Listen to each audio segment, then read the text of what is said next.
hard to believe it's the last game of conference play. We start off conference play on the road at A&M, and now we play against an Alabama team that's very much like we are. We're fighting for our lives, and they're fighting for their lives as well. So I'm sure Avery had his team ready to come in here and compete at a high level, and we'll do the same thing. One of the more athletic teams in the league. We got size, very similar to LSU. So that means rebounding is going to be of importance, I think, to us. I'll get some offensive rebounds and keep them off the offensive glass. And it's going to be about tempo. We want to get the tempo up and down the floor, and they will do that at times as well. But they've got some seniors on that team. Ingram, who I think is he's a glue guy. He's playing well this year. And the freshman, Kyrie Lewis kid, he's a very, very talented player. And I think he added a guard that can take care of the basketball, can score and distribute to others.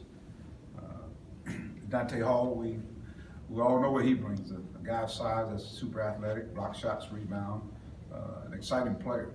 They have other Petty. I mean, you go on and on. Petty, guy that's been around, it seems like forever. Riley Norris, he's back in a graduate player, and I think he gives them experience. So again, we want to continue to play good basketball, executing on offense and executing on defense, and getting our bench involved. I think that's been a big key here as we start, and it seems like we're starting to put the pieces together and hopefully go on a great run. Dan was in here earlier, and he was pretty hard on himself for how some of the season's gone. I mean, what has he brought to this team this year, and emotionally, what has he brought as well as on the floor? Dan was in a very unusual situation. Last year, the thing he had some veteran guys around him. He had 7 seniors around him. So he had a chance to come and go at his own speed, and we saw that. And I thought he was probably, even more so like Bobby was. When Bobby's first freshman year, Bobby played efficient minutes. I mean, whether he played 20, 22 minutes, those minutes were really efficient. Well, Dan was the same way last year. Well, this year he's in a different boat, and he's got to come with it. And I think for the most part, I think he's improved. I really do. He's been the target of most teams on the scouting report, and I think he's responded in a positive way. I think when you look at some of the things he's leading in the conference in field goal percentage, I think one of the top scorers, one of the top rebounders, one of the top shot blockers. Obviously, he's like we all are. Wish we had some more in the win column, but at the same time, I think Dan is he stood up to the test, and he's going to continue to be big going down the stretch for us. Mike, you guys have hit 30 of 56 threes in the last 3 games, so that's a great percentage. Before that, 5 or 6 games, it was around 20-some%. What's been the difference with the 3-point surge? And Desi's hit 7 out of 10 in the last 3, so he's been really good. Well, we're making it number 1, but I think we kind of I think we got better ball movement. I think we got better ball movement now. And of course, you got a guy like I said, Desi. He's making it, and shooting sometimes is contagious. The other night it got contagious. A couple guys were making it, and Isaiah, I think he made one early on, but then all of a sudden he makes like 3 in a row. So that means evidently we're starting to understand personnel, we're spacing the floor, continue to utilize Dan, but I thought we get more into the up tempo. I think you're seeing us playing a much better rhythm now, and when you have that rhythm, shooting is rhythm, and so we're making shots now. And with Desi in particular, how big has he been? It's been good. He's done well. He's really improved throughout the year, and now you see him in the starting lineup, and he's playing really well. Go ahead, Bob. You have the floor. Daniel was in here, and he talked about how he's matured, and at times he's been not been very coachable. I guess that's a side of him, I really hadn't seen. I mean, what was he referring to, and how has he progressed, maybe in doing a better job of listening to you guys and carrying out what you want him to do? Well, like I say, when you're in that seat, it's a little different. Last year he was, the other guys were the guys that kind of took the brunt of, what was taking place. They took the ownership for the most part. And he was just a freshman, just free-willing, just playing. And this year now, some of that thing, the leadership and what you talk about, it falls upon him, even as him being one of the captains. And there are times where he doesn't handle well. You know, when that pressure of being that guy and it comes at you, he wants to do well so bad. And so I think he's having to grow up and mature to that point, to understanding with that position comes accountability. And at the same time is how you react to it. And I think there are times he hadn't reacted the way he should, but then I think there are times he's been okay. Because the way he reacted, the guys are looking at him. Those guys, young guys, are looking up to him. And I think that's what he's talking about. You know, there are times when I lose my cool and the young guys are looking up to me, and I could have been better. Is he doing better in that? Oh, much better. Oh, much better. Dan's come so far as unbelievable.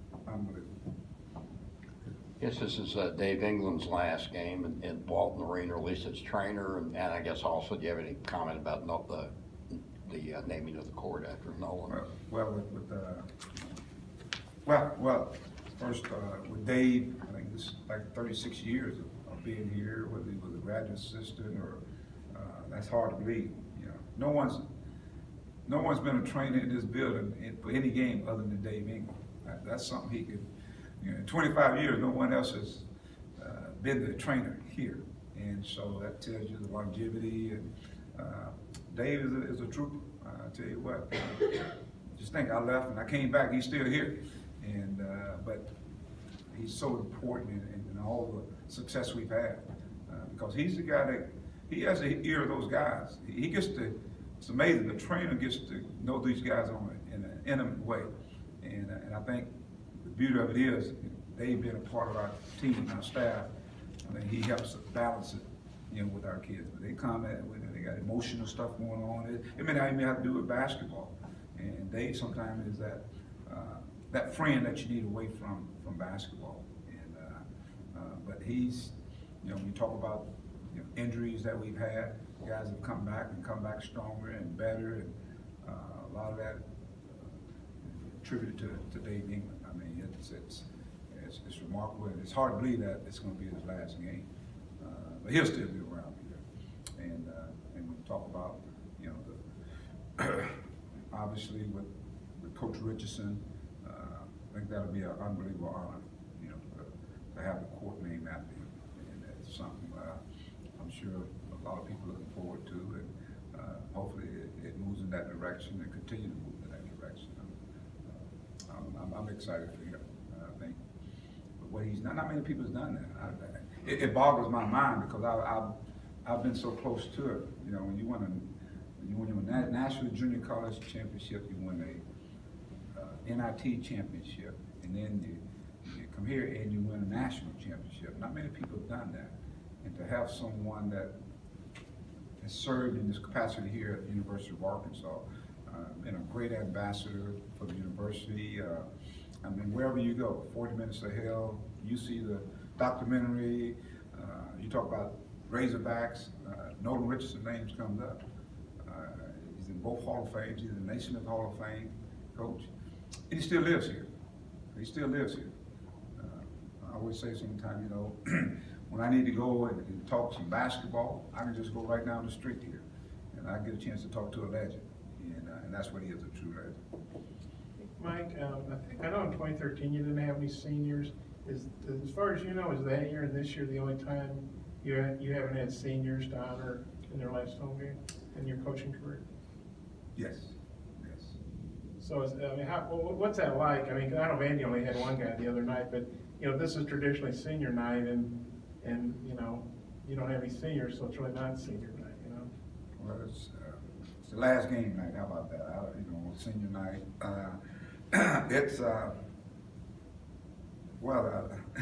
interesting to say the least, because, you know, you're used to having some kind of experience, guys that have been through the test that can be those leaders for you, and so we're having to do it with young guys.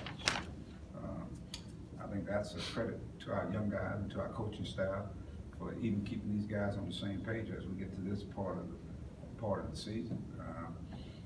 But it's just part of college athletics, you know, with transfer taking place. You're gonna have even more teams that don't have seniors at some point in time.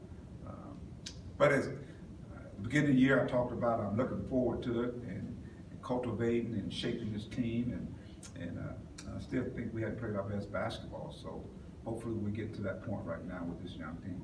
Do you feel like you're getting to that point with this 2-game win streak and kind of into this at home with the balance you're getting? I'm seeing what I want to see. I'm seeing more what I've been thinking we were going to see probably earlier. I'm seeing more balance, you know, when guys starting off, and then I'm seeing some balance coming from the bench. I'm seeing we get plus minutes from our bench, and that's big. I'm gonna tell you that's big because now we can rest guys and they can come in and they can finish the game out. So the depth, I think we created some more depth. Guys understand their role a little bit. We just got to continue to play basketball. Like I said, we can bottle up what we did the other night. I think we certainly will be playing some of our best basketball. Couple more.